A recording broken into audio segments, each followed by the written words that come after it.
Salutare pământeni, eu sunt Vopors Infinity. Bine ați venit în 2021. Astăzi avem o temă foarte interesantă. Ăsta sunt eu, Facebook-ul meu, am și introducere la alte videoclipuri. Interesant. Astăzi vreau să discutăm despre ateu. Da, măi, am auzit că ăștia sunt oameni răi, foarte răi. În general, băieții ăștia, popii, da, chiar și Oreste, cred că îl știți, pe Oreste, șmecher, da? Dar spunea că noi ăștia ateiștii suntem anticriști, știi? Adică așa zicea Oreste. Păi dacă nu ești cu Isus, a? Ești cu, ești, uite aici, ești cu, a?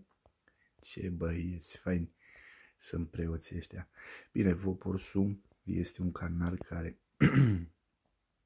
Voporsul este un canal care promovează viața, adică să trăiești realitatea, viața puternic, să uiți de prostiile astea, de prieteni imaginari, cărți SF de-astea, gen Biblie și tot felul, că dacă intrăm în Biblie, ce ai făcut, nene?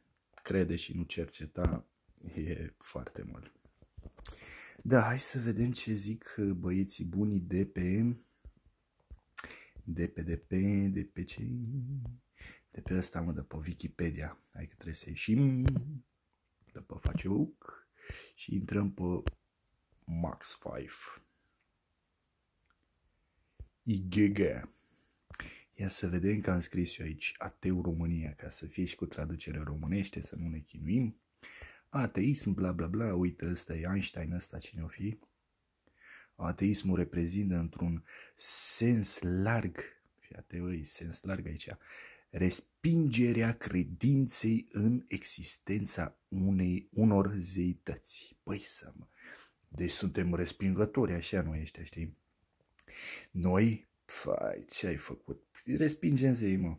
Păi bate, mă, la curești, nebun, cum? Pe ce mai ești tu, Dumnezeu? Băi, e zeu? Păi ia dispar, băi, că eu nu te cred, băi. Pe ce, mă, ești Moș Crăciun cumva și nu m-am prins eu, ha? Bă, moșile, băi, ia-ți patina, mă, de aici. Așa, într-un sens mai restrâns, ateismul este poziția. Este poziția, cum adică? Ateismul este poziție? E o poziție sau nu pricep. Așa, că nu există zeități. Da, e normal, nu există, noi ne trăim viața, respirăm aer, mâncăm, ne trăim viața, suntem unii buni, alții răi, ca și la credincioși, ca și la islamici, care vă dă cu bombe. Nimic ieși din comun. Da, păi nu credem, păi cum să cred în frigider? Păi hai, mă, voi credeți cumva că frigiderul, prin magia așa, dacă vă rugați de el, o să vi se umple cu bunătăți? Hai, bă, să fii serios. Da, bine, aici nu fac anti-religie, doar explic despre ateism. Cât de răi sunt ateiștii ăștia. Ce ai făcut, nene, noi umblăm cu săbii la noi, ce drept. Ateismul este opusul teismului. Nu știu ce o fi teismul ăsta, dar poți să-i dai să vezi ce înseamnă teismul. Cea mai generală formă a credinței în existență a cel puțin unei zeități. N-am prea înțeles. Ateismul este opusul teismului. Adică teism, nu pricep. Bă, ăștia vor să zică cumva că ar fi niște atei care au un fel de zeu, dar nu prea înțeleg care e ideea la ei, dar forma credinței există cel puțin. E nașpa. Cuvântul ateist provine din grecescul ateos, greaca de semnele astea, înseamnă fără Dumnezeu. Ei auzi, mă, noi suntem fără Dumnezeu, știi, adică te și atac așa, hei, ai Dumnezeu, mă, tu ai Dumnezeu? Bă, vezi, bă, ești mai fraier, bă, tu ai Bentley, mă?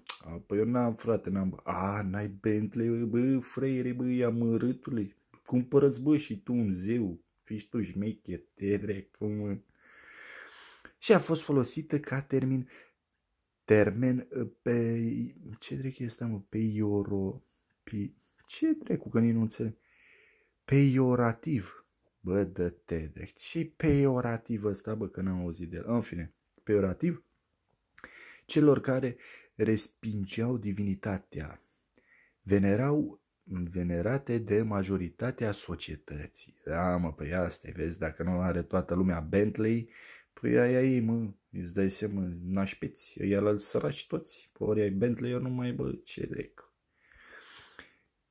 Creștinii au fost numiți, stai mă, cum adică creștinii au fost numiți atei de către păgâni? Da, creștinii, deci fii atent, bă, că ni s-a întors roata. Deci înainte, creștinii erau numiți atei, deci veneau niște păgâni de ăștia și ziceau, băi, ateilor, băi, voi ăștia. Și așa, stai așa. Primii oameni care se identificau ca fiind atei au trăit în secol. Bă, dar nu e important deloc când au trăit, când au trăit, că or fi trăit. Eu sunt sigur că înainte de secolul 8 toți erau atei.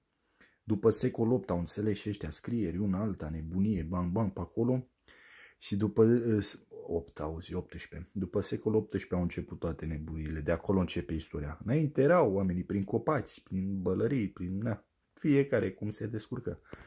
Nu se rugau la zei, se rugau la bălți, bă, să prinde și el un pește, o ceva, să halească, că altfel murea acolo. Și nu-i venea niciun zeu de ăsta să-i cânte. Sau să-i descânte, să-i dea bani. Ia mă, ia-ți cumpărăți un pește, mă, fugi la market repede. Nu erau nici markete, ui, ce dracu. Hai să fim serioși. Să pai găseai ceva, era tău, nu exista fur, nu găseai o piatră, o colorai, era ta, mă, puteai să faci casă din ea. Nu plăteai taxe, impozite ca în ziua de azi. Da, argumentarea care susține ateismul variază de la cele filozofice până la abordări sociale, istorice și chiar științifice. Băi, frate, deci noi ăștia o dăm în istorice și în științifice. Băi, eu sunt ateist, dar nu-mi place istoria. Și nici în SF-uri de astea prea departe nu dau. Cred că există extraterestri, e foarte normal. Dacă noi existăm, noi suntem un punct în galaxie, adică o planetă dintr-un sistem solar de 10 planete sau mai multe, dar nu contează. Și în galaxie sunt miliarde de sori. Aici de stele, de stele de alea, cum le numiți voi. Dar o stea e egal un soare, da? Deci la fiecare sori de aia care licăresc, cum îi vedeți voi, se văd planetele exact cum ne văd ăia de pe planetele alea pe noi. Tot așa ne văd, ca un soare care licărește. Deci nu pricep care e ideea. Deci, adică noi am fi un punct aici în tot universul ăsta și stai că asta e o galaxie, nu mai vorbim de miliarde de galaxii. Și să nu cred că există civilizații pe alte planete. Bă, că or fi mai deștepte, or fi mai proaste. De exemplu, ar putea să fie o planetă numai de râme, mă. Inteligentă sau mai puțin inteligentă, nici nu e important. Dar pentru noi e deja extraterestră, da? În fine. Așa, să vedem, până la unde... Este și chiar știți, cele mai populare argumente care susțin ateismul sunt lipsa oricărei evidențe empirice, ce dracu ăsta e engleză, ce scriu ăștia? Empirice, bă, așa se zice pe românește, empirice, evidențe empirice. Ce dracu e ăsta, bă, empirice ăsta, mă? Bă, voi ați auzit de empirice? Empirice. Evidențe empirice. Da, e un fel de evul mediu, nu știu, Empire of State. Bă, empirice. Așa se scrie. M-P-I-R-I-C. Empirice. Pentru... așa, unde știu, deci pentru existența zeilor. Aici n-am nimic de comentat, nu înțeleg nici empirice ăsta ce vrea, lipsa oricărei evidențe, da, e logic, dacă nu vezi ceva, nu poți să crezi. Adică voi ăștia care credeți în zeități și în toată nebunia, ați putea crede și în povestea de mai devreme cu frigiderul. Păi roagă-te, mă, la frigider, dacă e sărac și alea, roagă-te, mă, că ți se umple, că ăla e un fel de zeu, știi, e o magie, cum să zic, o cutie universală de reproducere a alimentelor. Deci dacă ai avut înainte mâncare și ai gătat-o, stai lângă frigider, mâncați și roagă-te că o să se umple el, mă, cu aceleași produse, îți dai seama. îți vine slănina ceapa înapoi tot, leu. Dracu, hai să fim serioși. Și până la virgulă, unde e virgulă, cam aici aceleași religii. Stai să-mi reamintesc, eram pe la empirice, zeilor, probleme, forțelor răului și... Păi stai că aici deja mă cam enervează cu forțele răului. Băi, vă trec cu forțele voastre, existența zeilor, problema forțelor răului și numeroaselor contradicții între religii. Adică forțele răului, adică cum?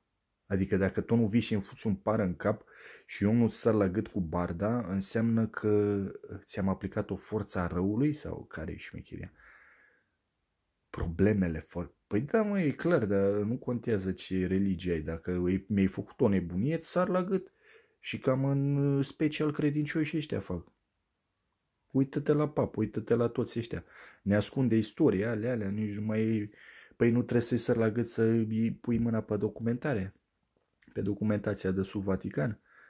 Sau multe alte chestii de astea, nu mai stau să le înșir acum. Așa. Între religii, da, aici cu religiile e clar că v-am zis-o înainte, că a venit musulmanul, ți-a dat bombă, ce bă, că pentru el tu e satana și invers e pentru voi. Și uite așa a ieșit un război pe povești. Pe niște cărți, și au citit niște cărți, Batman, pe Superman, bă, și vezi contradicțiile între Batman și Superman care e mai tare, știi?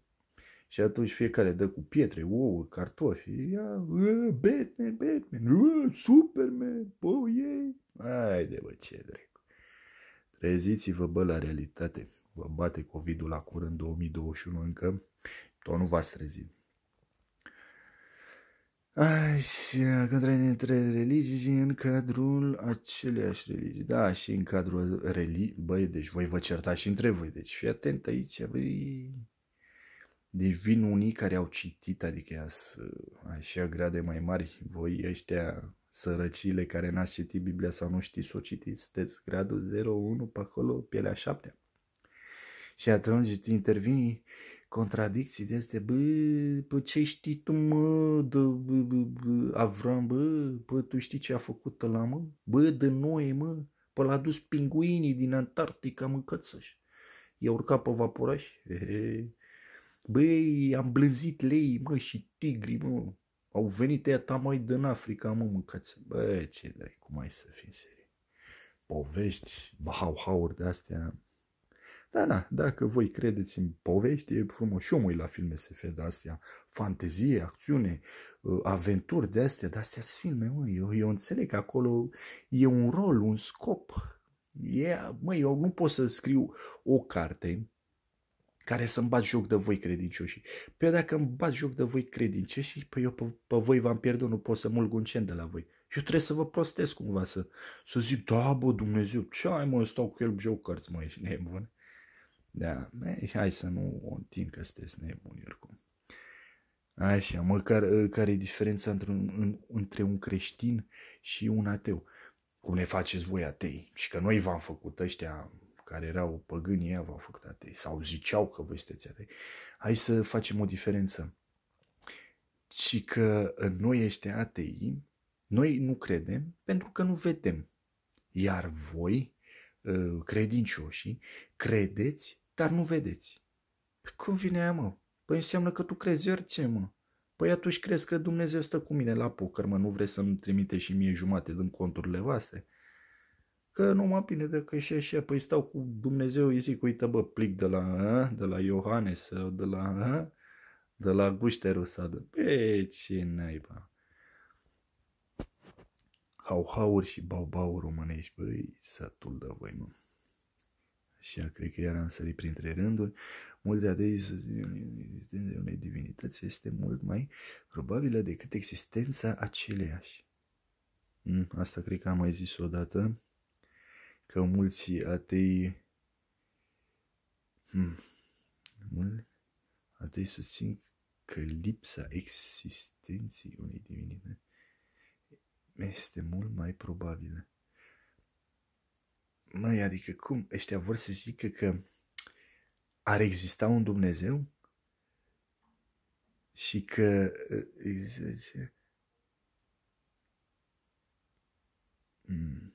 vedere în...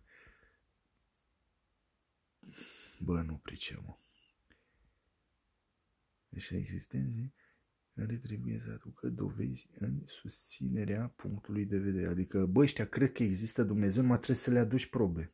Da, ori mai fi și de ăștia acum. Bă, tată, vrei să-mi spui că ai făcut o ZN? Da, mă, punem proiectul pe masă, mâncați ăștia. Da, ori mai fi și de ea. În primul rând, noi ateii, cel puțin eu nu mă consider ateu, eu mă consider cetățean al planetei Terra, adică un pământean. Da? Care își trăiește viața, mănâncă, doarme, face ce vrea, că de-aia trăiește, planeta mă aparține, pur și simplu, la mine nu există sistem, asta înseamnă că sunt și antisistem, nu suport regulile, pentru că nu sunt sclav al regulilor sau al vreunui sistem, nu am ales niciodată și nu voi alege președinți și că e democrație, dar asta nu e democrație, e democrație când vreau să aleg pe cineva. Nu când îmi spui tu să aleg eu pe cineva. Atunci nu mai e democrație. Păi cine dracu ești tu, mă, să-mi spui mie? Păi eu vreau să nu mai fie niciun președinte, nici nu mă interesează. Aici, păi da, mă, dar cum ar fi viața ei? Ai văzut, ai trăit ca să vezi? Așa o să fie, mă. Exact cum nu ți-ai imaginat tu, vezi? Exact cum nu ți-ai imaginat tu cum ar fi viața fără Dumnezeu și pupat morminte și lumânări și temiri ce... În fine. Da, hai să sărim și peste asta. Sper că v-am dat de gândit. Ce care trebuie să aducă dovezi, bla bla bla, să țină vedere.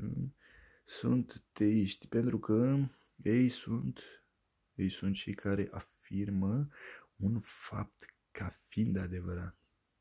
Nu prea bate faza lungă aici. Și nu ateiștii care doar le contestă afirmația. Adică cum să le contest eu afirmația? Adică tu vrei să-mi spui mie, hai să luăm un exemplu scurt, tu vrei să spui mie acum, ca credincios, ca asta eu văd că și Wikipedia asta, mizeria asta, e făcută după voi credincioși și zici că parcă mâncați toți de acolo căcat cu lingurița. Voi vreți să-mi ziceți mie că, bă, prostule, vezi, aici lângă pământul nostru, puțin mai la dreapta, mai e un pământ, mă? Bă, fraiere, dar vezi că e invizibil, mă? Bă, e și acolo trăiește Dumnezeu cu Iisus mâncăție și cu îngerii lui, bă. Bă, și acolo e plin de aur, bă, mergi pe aur, pe comori, pe diamante, măi. Măi, acolo merg câinii cu colaci în coadă, băi. Și, pai de mine, să vezi ce prințese, numai de astea, cum le zice, cu aripi, îngerașe de astea. O să ai 100 de virgine pregătite sau 1000 pentru tine, toate sale tale. Să vezi ce frumoasă e planeta, nu mai e albastră când te bagi în apa aurie și... Păi și eu trebuie să cred prostia asta, mă, că după ce mori acolo te duci. Ha? Și ar trebui să cred povestea asta, nu? Bă, cred că lumea e limitată mentală.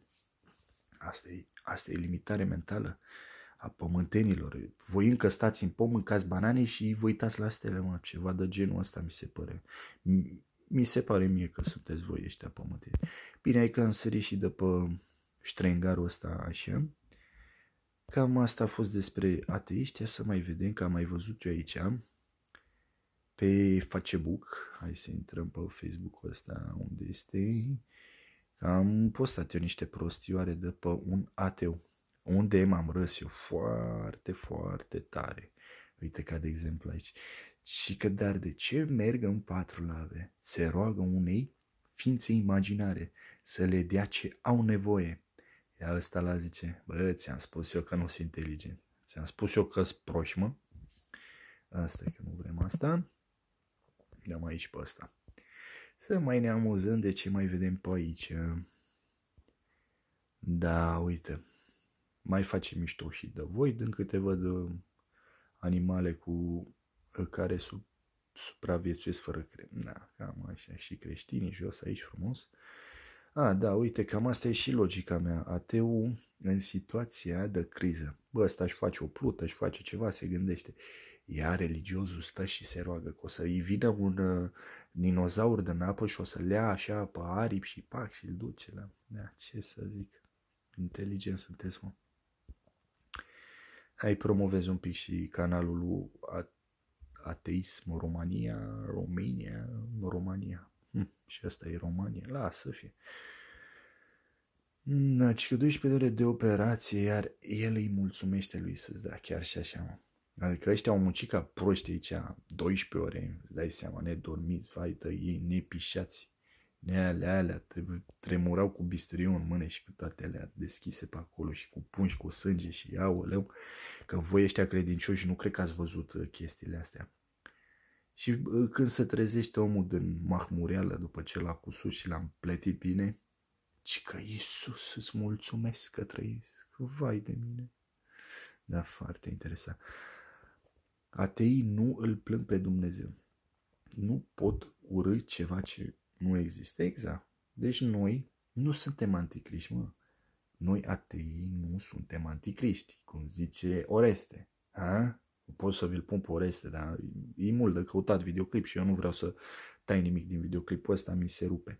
Ăsta e făcut așa la viteză, să vă dau un pic de gândit, așa cu întreruperi, cum exact la momentul cu secunda îl voi lăsa.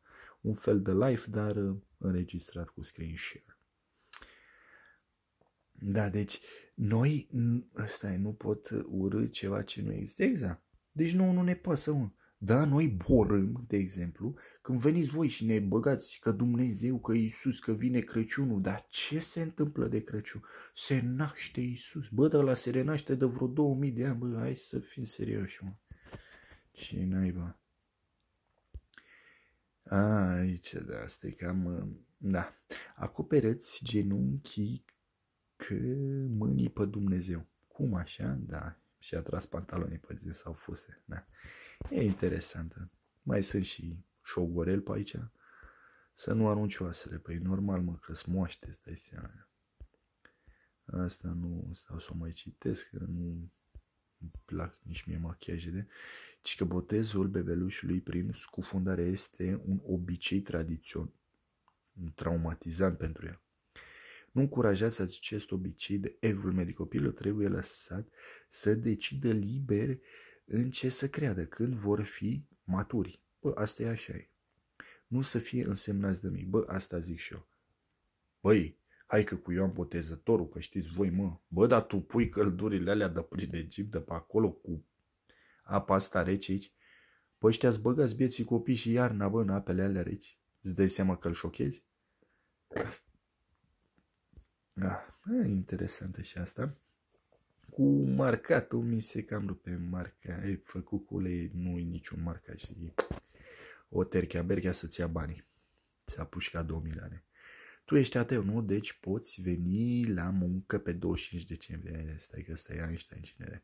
Nu poți, șeful, că e ziua lui Isaac Newton. Asta e englezesc, nu-i mai românesc. Newton și o sărbătorim în familie. Ia uite preoții și băbușele. Foarte interesant. Călugărul bolnav de COVID a fugit din spital să fugă. Nu-mi pasă nici de COVID, nici de preoți. Dați averea săracilor. Dați averea săracilor. O singură virgulă te poate face prea fericit. Dar de ce? Care e diferența între Iisus și ăsta cine e Daniel ăla? Nici o virgulă nu prea înțeleg teoria, dar da. Că mă da exact cum bănuia mai păduc, mă da, cine asta? Magdalena, cred că. Da, mă da. Ia uite, ăsta și-a pus și icoană. Da, ăsta e, el, mă. Deci îți dai seama, îl ajută Iisus acum, ce ai făcut, nene? Dar nu și-a pus botnița bine. De ce și-a mai pus-o? Da, să pară trendy. Să pară inteligent și credincios. O, Doamne, ți se văd ouăle. Ioi. Da, ia uite aici chiar cu Dumnezeu. Nu le-a părut rău de evrei ăștia lui Neazeu ăsta al vostru? Și că religia s-a născut când primul ticălos s-a întâlnit când primul ticălos l-a întâlnit pe primul prost. Exact. Asta e religia.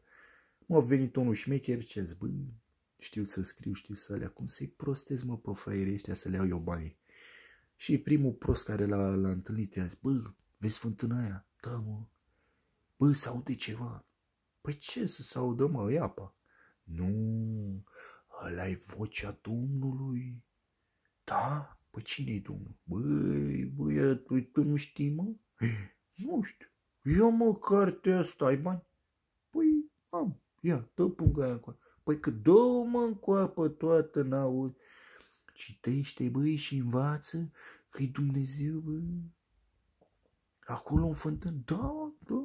Citește cartea asta și o să... Dar eu nu știu să citești. Lasă-mă că te duci la Nea Popa că citește ea și să vezi ce șmecherie e. Da, așa a apărut istoria asta a religiei. Și că pot să stea 3 ore în coate și genunchi. Dar când se urcă în autobuz au pareză. Nici eu nu știu pe asta pareză, ce naiba. 3 tipuri de cancer și glicemie scăzută. Da, au, nu știu, un fel de Parkinson, pareză. Nu, acolo. Și că te deranjează postările mele anti-religie, și că de ce nu te rogi la Dumnezeu să mă oprească. E asta chiar că a fost o palmă pentru credincioșii noștri ăștia de toate zilele. Cum se vede în Biblie. Cum văd pe ăștia, asta e interesant. Și pânea Popa cu cutia milei și cu lei, mii și lei, dacă nu v-ați prins, adică... Asta i-a dat-o cu oasele, mama, dacă de lungi să astea, mi-e lene să le citesc și mici. Ci că ei se află ei se lăfăie cu banii voștri, iar voi vă târâți ca prăștii. Ce adevărată e, mă. Și că dar tata nu trebuie, domine, asta e băbă, da, nu mai... Și vede pe... O dă și cu PLM-ul. Ok, da. Viața paraschivă. Ia să vedem ce zic ăștia. Și că Teodor, fiul lui Dumnezeu, Dumnezeu să te ierte. Să rămână, părinte, ce faci, mă? Bine. Te-am văzut pe o pagină de atei sataniști. Deci ce ziceam eu de atei, cum ne cred popii ăștia, mă? Cu toate că vă pot arăta mii de clipuri unde zic ăștia că noi suntem sataniști, anticriști. Da, noi dacă nu credem în Dumnezeu suntem anticriști, adică noi nu credem în frigider sau în planeta de vis-a-vis, nu, suntem proști. Trebuie să avem și noi Bentley-uri care v-ați trece drept. Mă bucur că e cum e la biserică. Da, asta e univers, bla bla bla, bla bla bla, bla bla. Uite aici, 26 de mii de copii vor muri de foame azi. Dar se pare că Dumnezeu e prea preocupat cu rugăciunile tale. Da, îți dai seama, te rogi la Dumnezeu, îți dai seama, până ascultă pe fiecare credincios. Bă, ăștia 26 de milioane nici nu i-a văzut când s-au dus. Odată, pac, s-a terminat ziua. Băi, ești nebun, au dispărut 26 de milioane de africaniți, bă. Băi, marmotă, mă. Cum se numește un om care a citit Biblia? Ateu. Da, bine, aia din ce am citit și noi mai sus pe acolo, că înainte îi credeam atei, bla bla bla. Da, cam atât, nu prea mai am eu chef să mai citesc pe aici, că vei citi singuri, mi-e și lene, mi-e și scârbă. Să ai tatuaje nu te face un om rău. Cum faci mersul la biserică să te... Asta e cum nici mersul la biserică nu te face un om mai bun, da? Să te... Ok, hai să revenim pe pagina mea de Vaporos, unde avem pe Facebook și să ne recăutăm. Da, asta era pagina mea de ateu, cum mă numiți voi, adică eu sunt acea persoană care vede mai mult în viitor. Life it's a vapor. Adică un vapor, da, bine, e o prescurtare la ceva mult mai interesant. Pe când ateismul, da, și aceste fotografii le-am făcut chiar eu toate. În galaxia așa, e o ascundere în univers și univers, chiar și planeta de ce discutam, văd că e aici. Planeta fantomă cu aur și cu toate. Da, păi cam asta e cu voi, pământenii. N-am ce să mai zic mai mult de atât. Credeți în ce vreți, nu vă obligă nimeni să credeți în rai sau în iad sau în orice. Problema e că trebuie să te trezești la realitate, să vezi viața, pentru că viața trece pe lângă tine cum merg frunzele prin apă și nu știi dacă mai apuci să mai trăiești încă o viață sau să trăiești la Dumnezeu acolo în rai sau în iad. Că nimeni nu știe, nimeni nu s-a întors, nimeni n-a plecat. Povești, fantasmagorii de astea, hau, bau-bauri, da, de alea pot să vorbesc la infinit, nu se pune problema. Da, eu zic, fiecare cu credința lui, dar nu mai atacați, atei, că sunt anticriști, că sataniști, că noi doar ne trăim viața, ne bucurăm și noi de soare ca și voi, atât că noi nu ne rugăm. Nu ne rugăm nici la zei, nici la cărți, nici la blocuri de piatră, nici la icoane, nici la nimic. Noi ne trăim viața, ne jucăm, mâncăm, mergem la stranduri, facem și voi, noi exact ca voi, facem și copii. Problema e că voi ăștia credincioși și puneți botul la toată prostia și pe urmă ajunge să ne trage și pe voi, și pe noi după voi. Uite, de exemplu, prostia asta cu COVID. Pe voi speriați de bombe și alea, stați cu botnițe și ne trage și pe noi ăștia care nu vrem să purtăm. Păi noi ăștia atei sigur că nu credem în virus, pentru că noi nu credem nici în Dumnezeu. Nici chiar dacă ar exista virusul. Noi ne interesăm, noi suntem oameni informați, interesați, ne informăm despre orice, cel puțin așa e cazul la mine. Eu m-am informat suficient despre COVID și tot felul de virus de ăștia gripali COVID, adică coronavirus, că e o categorie a coronavirusului, toți COVID ăștia. Și normal că nu cred, adică nu poți să-mi spui că un țânțar, dacă mă calcă, mă omoară. Și tu vrei să-mi spui că țânțarul ăla e cât un elefant. Da, e foarte interesant, e foarte bine, spune la religioșii voștri, la credincioșii și la botaniștii voștri, e ok, nu mă deranjează. E treaba fiecăruia. Bine, și după cum am spus, nu editez nimic, las exact așa cum am făcut videoclipul, că vă place, nu vă place, nu-mi pasă, videoclipul nu e pentru toată lumea, doar cei ce vor să înțeleagă ceva în plus, să înțeleagă realitatea, să vadă în ce lume trăiesc.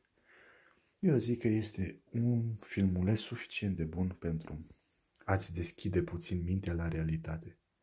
Hai, pa, pa!